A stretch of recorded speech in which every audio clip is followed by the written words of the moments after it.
വീണ്ടും എല്ലാവർക്കും യേശുവിൻ നാമത്തിൽ വന്ദനം. ഇന്നത്തെ ദിവസം മുതൽ ഒരു വലിയ ദൈവപ്രവൃത്തിയെ നമുക്ക് കർത്താവിൽ വിശ്വസിക്കാം. പ്രത്യേകിച്ച് നാളെ മുതൽ ചർച്ചിൽ, പ്രൈസ് ജനറേഷൻ ചർച്ചിൽ വെച്ച് രാവിലെ 10:30 മുതൽ 3 ദിവസത്തെ ഉപവാസ പ്രാർത്ഥന എല്ലാ ദിവസവും രാവിലെ ഉണ്ടായിരിക്കുന്നതാണ്. താല്പര്യമുള്ളവർ കടന്നു വരണം. വ്യാഴം, വെള്ളി, ശനി ഈ ദിവസങ്ങളിൽ 3 ദിവസം നമ്മൾ കർത്താവിൻ്റെ സാന്നിധ്യത്തിലിരിക്കണം. ഒരു മാസത്തിൻ്റെ ദശാംശം ദൈവസന്നിധിയിലേക്ക് മാറ്റുകയാണ്. ദൈവം നമുക്ക് തന്ന ദിവസങ്ങളുടെ ദശാംശം. 30 ദിവസം ദൈവം 31 ദിവസം തരുന്നെങ്കിൽ 3 ദിവസം മറ്റെല്ലാ പരിപാടിയും മാറ്റിവെച്ച് ബൈബിള് വായിക്കാനും പ്രാർത്ഥിക്കാനും, ദൈവത്തെ ആരാധിക്കാനും, ദൈവത്തിൽ നിന്ന് കേൾക്കാനും, ദൈവത്തെ വിശ്വസിക്കാനും, കൂടുതൽ ദൈവത്തിൽ ആശ്രയിക്കാനും നമ്മൾ അങ്ങനെ മാറിയിരിക്കുമെങ്കിൽ നമ്മുടെ വീട് ഒരു അത്ഭുത വീടായി മാറും. നമ്മുടെ വീട് അഭിവൃദ്ധിയുടെ വീടാകും. നഷ്ടങ്ങൾ ലാഭമാകും. പച്ചപ്പുഴുവും തുള്ളനും വിട്ടിലും വെട്ടുക്കിളിയും കുത്തിക്കളഞ്ഞ സംവത്സരങ്ങൾക്ക് പകരം എല്ലാം കർത്താവ് മടക്കി തരും. നമുക്ക് ദൈവത്തിൽ ആശ്രയിക്കാം. കർത്താവ് പറയുകയാണ്, കോഴി തൻ്റെ കുഞ്ഞുങ്ങളെ ചിറകിൻ കീഴെ കാക്കുന്നത് പോലെ കാക്കാൻ എനിക്ക് മനസ്സായാണ്, നിങ്ങൾക്കോ മനസ്സായില്ലെന്ന്. യെരൂശലേമിനെ നോക്കി കരയുകയാണ്. നമുക്ക് കർത്താവിനോട് പറയാം, കർത്താവേ, ആ ചിറകിൻ്റെ കീഴിൽ ഇരിക്കാൻ ഞങ്ങൾക്ക് താല്പര്യമാണ്. മനുഷ്യരിൽ ആശ്രയിക്കാതെ, പണത്തിൽ ആശ്രയിക്കാതെ, കഴിവിൽ ആശ്രയിക്കാതെ, വിദ്യാഭ്യാസത്തിൽ ആശ്രയിക്കാതെ ഞങ്ങൾക്ക് അങ്ങയെ പിരിഞ്ഞ് ഒന്നും ചെയ്യാൻ കഴിയില്ല കർത്താവേ. അകത്തോട്ടെടുക്കുന്ന ശ്വാസം പുറത്തോട്ട് വിടാനോ, പുറത്തോട്ട് വിടുന്ന ശ്വാസം അതിനുശേഷം വീണ്ടും അകത്തോട്ടെടുക്കാനോ ശേഷിയില്ലാത്തവരാണ് ഞങ്ങൾക്ക് ഒരു കഴിവുമില്ല കർത്താവേ എന്ന് തുറന്നു പറയുന്ന ഒരു അനുഭവമാണ്. ഭക്ഷണം വെടിഞ്ഞ് മറ്റെല്ലാ പരിപാടികളിൽ നിന്നും മാറി കർത്താവിനെ മാത്രം കാത്തിരിക്കുന്ന ഒരു സമയം. ആരോഗ്യ പ്രശ്നങ്ങളുള്ളവർക്ക് ഭക്ഷണം കഴിച്ചുകൊണ്ട് ഉപവസിക്കാം. ആരോഗ്യമുള്ളവർ ഒരു നേരം, വാർദ്ധക്യത്തിലുള്ളവർക്ക് രാത്രി കഴിച്ചുകൊണ്ടും ഏതെങ്കിലും ഒരു നേരം ഭക്ഷണം കഴിച്ചുകൊണ്ടും ഇരിക്കാം. മരുന്നുള്ളവർ ഭക്ഷണം കഴിച്ചുകൊണ്ട് തന്നെ കർത്താവിനോട് ചേർന്നിരിക്കാൻ കഴിയും, മാറിയിരിക്കാം. ദൈവത്തിൽ ആശ്രയിക്കുന്നവർ എന്നേക്കും നിലനിൽക്കുന്ന സിയോൻ പർവ്വതം പോലെയാകുന്നു എന്ന സങ്കീർത്തനത്തിലെ പോലെ പ്രാർത്ഥിക്കുന്നവർ, ദൈവത്തിൽ ആശ്രയിക്കുന്നവരായിത്തീരും എന്നുള്ളതിന് 2 പക്ഷമില്ല. കർത്താവിൽ ആശ്രയിക്കാം, ബലപ്പെടാം. നമുക്ക് ഒരുമിച്ച് ചേർന്ന് പാടി നമ്മെ ഉയർത്തുന്ന ദൈവത്തിൻ്റെ സാന്നിധ്യത്തിൽ ഇരുന്നു കൊണ്ട് കർത്താവിനെ ആരാധിക്കാം. പരമപിതാവിന് സ്തുതി പാടാം, അവനല്ലോ ജീവനെ നൽകിയവൻ. പരമപിതാവിന് സ്തുതി പാടാം, അവനല്ലോ ജീവനെ നൽകിയവൻ. പാപങ്ങളാകെ ക്ഷമിച്ചിടുന്നു, രോഗങ്ങളാകിലവും നീക്കിടുന്നു. പാപങ്ങളാകെ ക്ഷമിച്ചിടുന്നു, രോഗങ്ങളാകിലവും നീക്കിടുന്നു.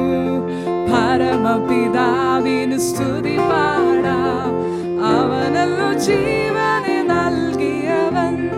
പരമപിതാവിന് സ്തുതി പാടാം, അവനല്ലോ ജീവനെ നൽകിയവൻ. ഇടയനെ പോൽ നമ്മെ തേടി വന്നു, പാപക്കുഴിയിൽ നിന്നേറ്റിയവൻ. ഇടയനെ പോൽ നമ്മെ തേടി വന്നു, പാപക്കുഴിയിൽ നിന്നേറ്റിയവൻ. സ്വന്തമാക്കി നമ്മെ തീർത്തിടുവാൻ സ്വന്തരത്വം നമുക്കേകിയതാ. സ്വന്തമാക്കി നമ്മെ തീർത്തിടുവാൻ സ്വന്തരത്വം നമുക്കേകിയതാ. പരമപിതാവിന് സ്തുതി പാടാം, അവനല്ലോ ജീവനെ നൽകിയവൻ. പരമപിതാവിന് സ്തുതി പാടാം, അവനല്ലോ ജീവനെ നൽകിയവൻ. അമ്മയെപ്പോൾ നമ്മെ ഓമനിച്ചു, അപകടവേളയിൽ പാലിച്ചവൻ. അമ്മയെപ്പോൾ നമ്മെ ഓമനിച്ചു, അപകടവേളയിൽ പാലിച്ചവൻ. ആഹാരപാനീയമേകിയവൻ, നിത്യമജീവനെ നൽകിടുന്നു. ആഹാരപാനീയമേ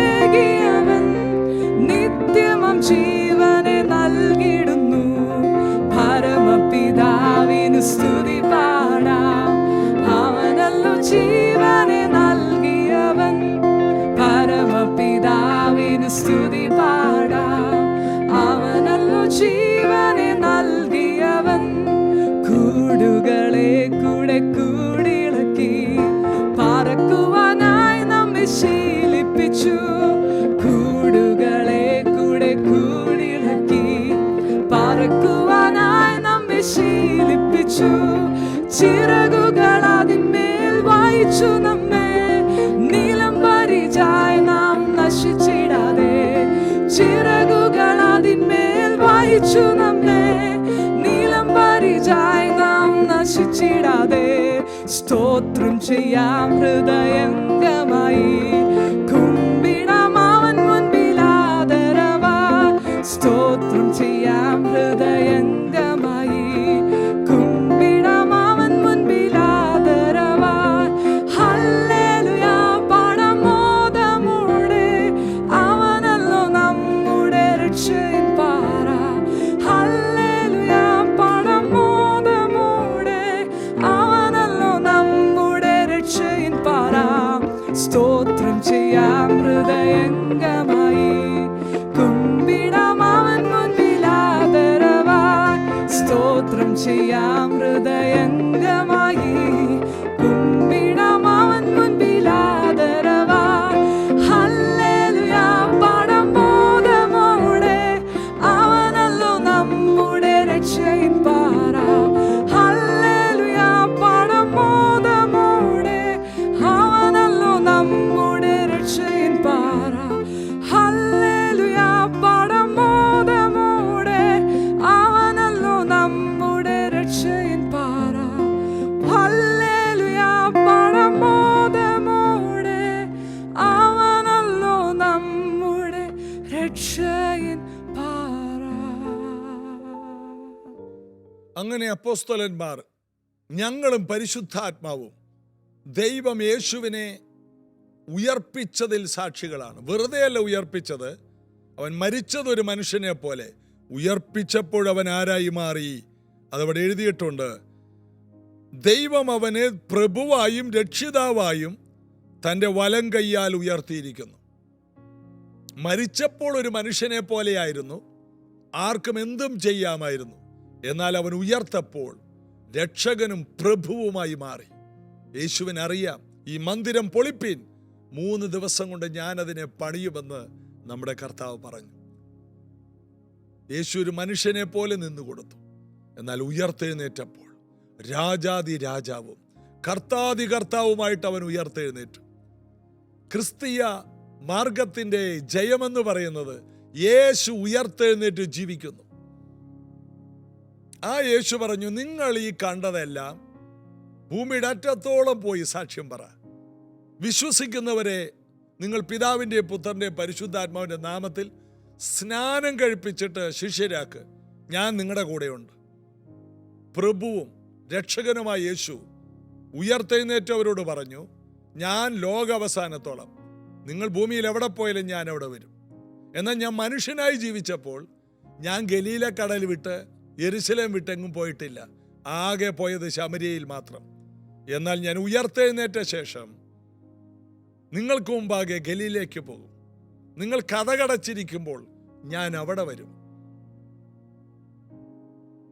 മാത്രമല്ല, ഞാൻ ഉയർത്തെഴുന്നേറ്റ് പിതാവിൻ്റെ അടുത്തേക്ക് പോയി കഴിഞ്ഞാൽ ഞാൻ സർവശക്തനാണ്, ഞാൻ സർവവ്യാപിയാണ്, ഞാൻ സർവജ്ഞാനിയാണ്. നിങ്ങൾ എവിടെ പോയാലും അവിടെ ഞാനുണ്ട്. ഞാൻ മനുഷ്യനായി വന്നപ്പോൾ എനിക്കൊരു പരിമിതിയിൽ ഞാൻ നിന്നു. എന്നാൽ ക്രൂശ് മരണത്തോടുകൂടി എൻ്റെ പരിമിതികൾ പൊളിഞ്ഞുപോയി. ഇന്നത് കേൾക്കുന്ന പലരും ഈ ഒരു വെളിപ്പാടെടുക്കണം. പലരും നിന്നെ ക്രൂശിക്കാനുണ്ട്. പലതും പറഞ്ഞ് നീയാണതിൻ്റെ കാരണം, നീ ഒരുത്തിയാണ് കാരണം, നിന്നെ കെട്ടിക്കൊണ്ടാന്ന അന്ന് മുതലാണ്, നിങ്ങളുടെ കൂടെ കൂടി അന്ന് മുതലാണ് മനുഷ്യ. ഇതെല്ലാം പറഞ്ഞ് ക്രൂശിക്കുന്ന പലരും വീട്ടിലുണ്ടാകും, നാട്ടിലുണ്ടാകും. ചിലപ്പോൾ ഒരു ദൈവദാസനോട് പറയും, താൻ വന്ന ശേഷമാണ് ഈ സഭ ഇങ്ങനെയായിപ്പോയത്. ആരെങ്കിലും ക്രൂശിക്കുന്ന ഒരു സ്വഭാവം പൊതുവേ മനുഷ്യർക്കുണ്ട്. എന്നാൽ ഈ ക്രൂശീകരണം കഴിഞ്ഞൊരു ഉയർപ്പുണ്ട്. അത് സാധാരണമല്ല. അതിൻ്റെ തെളിവാണ് യേശു. ക്രൂശീകരണത്തോടുകൂടി യേശുവിൻ്റെ പരിമിതികളെല്ലാം പൊളിഞ്ഞുപോയി. മാനുഷിക പരിമിതിയിൽ മാത്രമേ ഉള്ളൂ ക്രൂശീകരണം. ഒന്നുകൂടി പറയാം, മാനുഷിക പരിമിതിയിൽ മാത്രമേ ക്രൂശീകരണമുള്ളൂ. എന്നാൽ ക്രൂശീകരണത്തിന് ശേഷം അവൻ്റെ പരിമിതികൾ പൊളിഞ്ഞു പോവുകയാണ്. ഏത് കാര്യത്തിനും അപ്പോൾ നിങ്ങളെ ആരെങ്കിലും ക്രൂശിക്കുമ്പോൾ യേശുവിനെ പോലെ മൗനമായി നിൽക്കുക.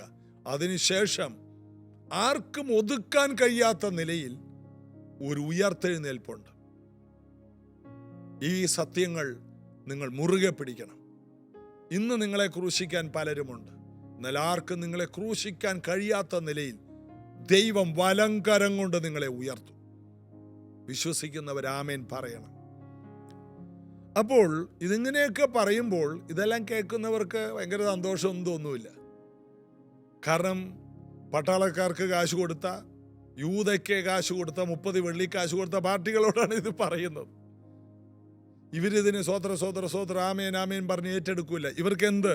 ഇവർ കൃപ കൊണ്ട് നിറഞ്ഞവരായി അവിടെ എഴുതിയിട്ടില്ല. ഇത് കേട്ടപ്പോൾ അവർ കോപപരവശരായി, കോപം കൊണ്ട് നിറഞ്ഞു, അരിശം കൊണ്ട് നിറഞ്ഞു.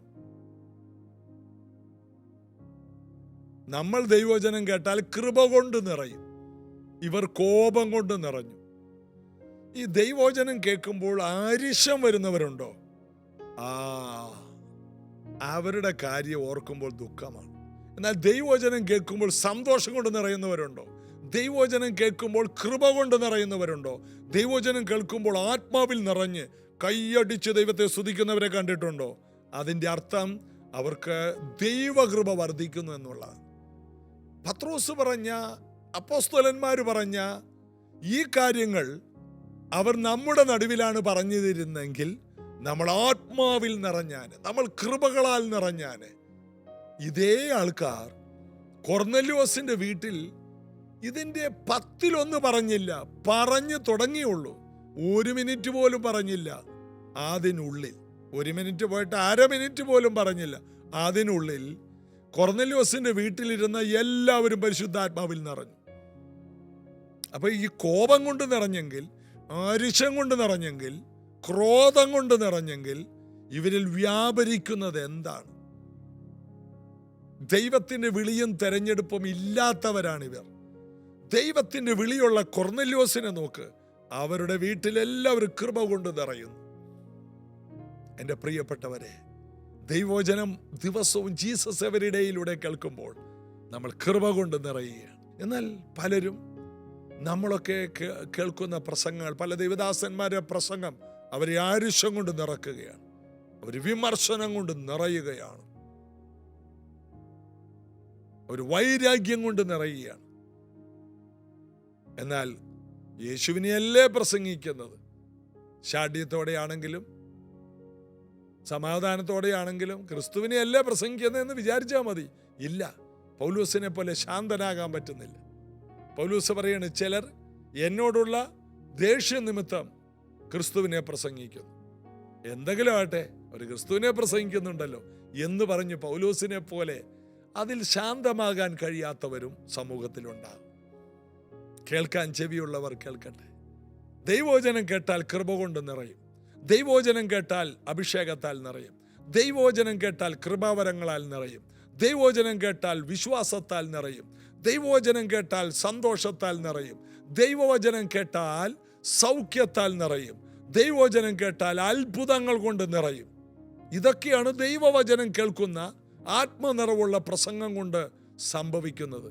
ഇതാ എന്താ സംഭവിച്ചത്? ഇത് കേട്ടപ്പോൾ അവർ കോപപരവശരായി, അവരെ ഒടുക്കിക്കളയാൻ ഭാവിച്ചു. എന്നാ ഇവരെ കൊന്നിട്ടേ കാര്യമുള്ളൂ. എന്താ?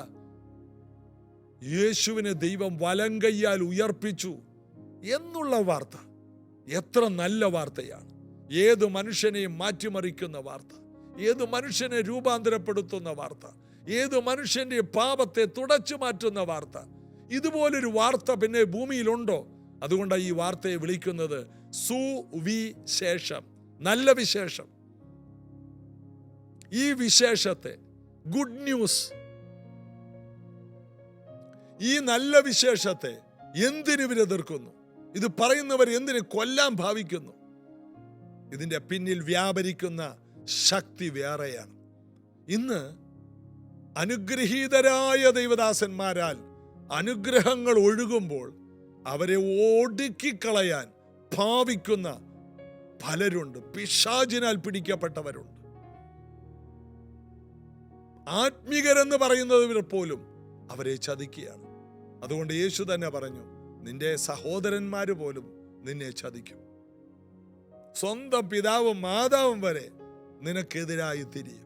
പലരും എഴുന്നേറ്റ് നിന്നെ കൊല്ലിക്കും, ക്രൂശിക്കും. കൊല്ലുന്നതിന് തുല്യമാണ് വിമർശനം. പലരും എഴുന്നേറ്റ് നിന്നെ കൊല്ലിക്കും.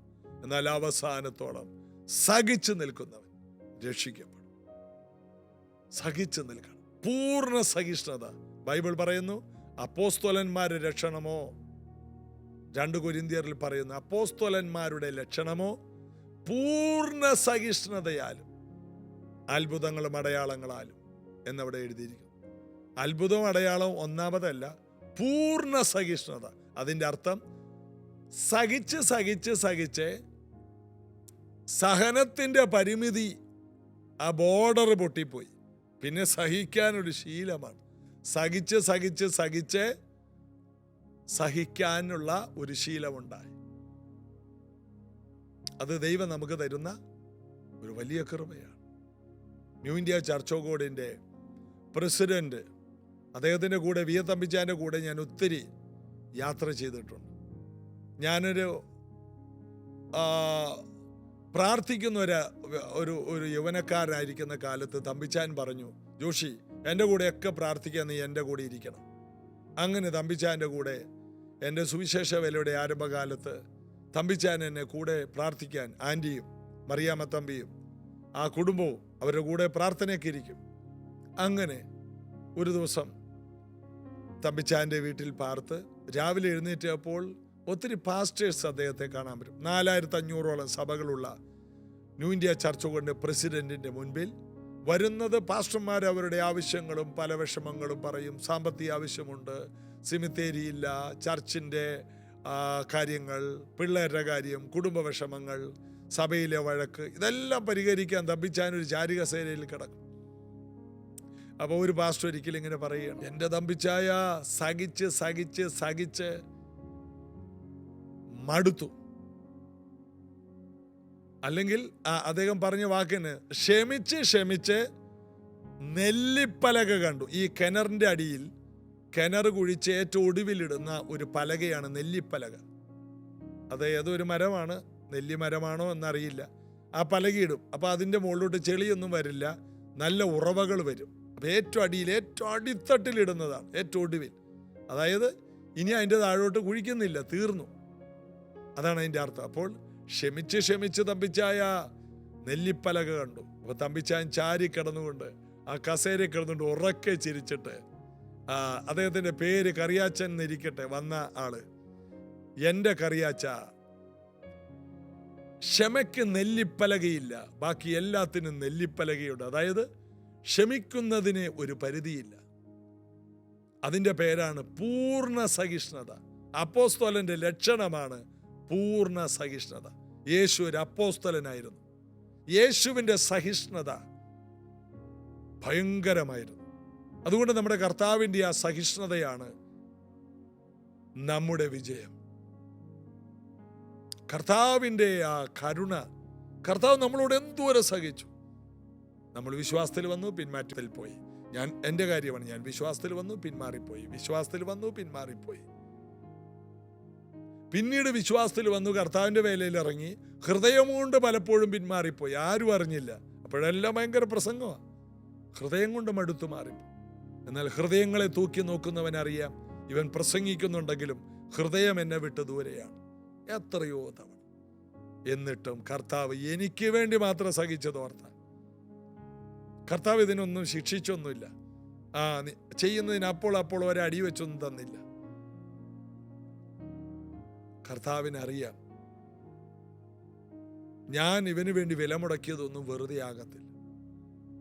ഇതാ ഈ അപ്പോസ്തലന്മാർക്കെതിരെ പരവശരായി അവരെ ഒടുക്കി കളയാൻ ഭാവിച്ചു. ഇങ്ങനെയുള്ള അനേക സംഭവങ്ങൾ അവരുടെ ജീവിതത്തിലുണ്ട്. അവിടെയെല്ലാം യേശു കർത്താവ് കാണിച്ചു കൊടുത്തതുപോലെ അവർ സഹിഷ്ണുതയോടെ നിന്നു. അതുകൊണ്ട് അവർ അപ്പോസ്തലന്മാരായത്. അതുകൊണ്ടാണ് അവിടെ അത്ഭുതങ്ങളും അടയാളങ്ങളും ഉണ്ടായത്. സഹിഷ്ണുതയോടെ നിന്നാൽ, പൂർണ്ണ സഹിഷ്ണുതയോടെ നിന്നാൽ, ഒടുക്കിക്കളയാൻ ഭാവിക്കുന്നവരുടെ മുൻപിലും സഹിഷ്ണുതയോടെ നിന്നാൽ അത്ഭുതങ്ങളും അടയാളങ്ങളും അപ്പോസ്തലന്മാരുടെ ലക്ഷണമായി പുറകെ വരും. ഒന്നാമത്തെ ലക്ഷണം പൂർണ്ണ സഹിഷ്ണുത. കുടുംബജീവിതം ഒത്തിരി സഹന ശക്തി വേണം, എന്നാലേ കുടുംബം മുന്നോട്ട് കൊണ്ടുപോകാൻ കഴിയും. ജോലി, ബിസിനസ്, സഭ, ശുശ്രൂഷ, ഇതെല്ലാം മുന്നോട്ട് പോകണമെങ്കിൽ സഹിഷ്ണുത ഉണ്ടാകണം. സഹിഷ്ണുതയുണ്ടെങ്കിൽ പുറകെ അത്ഭുതങ്ങളും അടയാളങ്ങളും നമ്മുടെ പുറകെ വരും. നമുക്ക് വിശ്വസിക്കാം, പ്രാർത്ഥിക്കാം. യേശുവേ, ഞങ്ങൾ ഇന്ന് നേരിടുന്ന എല്ലാ വിഷയങ്ങളും ഞങ്ങളെ ഒടുക്കിക്കളയാൻ ഇല്ലാതെയാക്കാൻ ഞങ്ങൾക്കെതിരെ പരവശരാകുന്നവരുടെ മുൻപിലും സഹിഷ്ണുതയോടെ തക്ക സമയത്ത് ഉയർത്തുന്നവന്റെ കൈക്കീഴെ താണിരിക്കുന്ന ഒരു മനോഭാവം ഞങ്ങൾ ചോദിക്കുന്നു. ഇത് കേൾക്കുന്നവർക്കെല്ലാം ബലവും, ജീവിതത്തിൽ വന്ന പ്രശ്നങ്ങളെ നേരിടാനുള്ള സഹിഷ്ണുതയും, ജീവിതത്തിൽ വന്ന പ്രതിസന്ധികളെ അതിജീവിക്കാനുള്ള സഹന ശക്തി ഇവർക്കുണ്ടാകട്ടെ. മക്കളെ അനുഗ്രഹിക്കും. കൃപ കൊണ്ടവരെ മൂടണം. പരിശുദ്ധാത്മാവരെ നയിക്കണം. സൗഖ്യങ്ങൾ അവരിൽ യേശുവിൻ നാമത്തിൽ ഉണ്ടാകണം. ബലവും കൃപയും അവരിൽ നിറയട്ടെ. കൃപാവരങ്ങളാൽ അവർ ജ്വലിക്കട്ടെ. യേശുവിൻ നാമത്തിൽ ആമേൻ. ധൈര്യപ്പെടുക, ക്രിസ്തുവേശുവിൽ ശക്തിപ്പെടുക. കർത്താവ് നിങ്ങളോട് കൂടിയിരിക്കും. ഒന്നുകൂടി അനൗൺസ് ചെയ്യുന്നു. നാളെ മുതൽ 3 ദിവസത്തെ ഉപവാസ പ്രാർത്ഥന രാവിലെ 10:30 മുതൽ 3 ദിവസം പകലുകളിൽ ഉണ്ടായിരിക്കുന്നതാണ്. ആലപ്പുഴ ജില്ലയോട് ചുറ്റിക്കിടക്കുന്ന ഏത് സ്ഥലത്തു നിന്നും നിങ്ങൾക്ക് വരാൻ കഴിയും. മനസ്സുണ്ടെങ്കിൽ എവിടെ നിന്നും നിങ്ങൾക്ക് ഈ മീറ്റിങ്ങിൽ പങ്കെടുക്കാൻ കഴിയും. ഇവിടെ താമസിച്ചുകൊണ്ടുള്ള ഉപവാസ പ്രാർത്ഥനകൾ ഇവിടെ പൊതുവേ ഇല്ല. അതിനുള്ള സൗകര്യ ക്രമീകരണങ്ങൾ കുറവായതുകൊണ്ട് മാത്രമാണ്. എന്നാൽ പകൽ മാത്രം ഒരു പകൽ മാത്രമുള്ള 3 ദിവസത്തെ പ്രാർത്ഥന, അതിൽ പങ്കെടുക്കാൻ താല്പര്യമുള്ളവർക്ക് വരാം. കർത്താവ് നിങ്ങളെ അനുഗ്രഹിക്കട്ടെ. ജീസസ് എവരിഡേ എന്ന പ്രോഗ്രാം ഇതുപോലെ അടുത്ത ദിവസവും തുടരുന്നതായിരിക്കും. God bless you.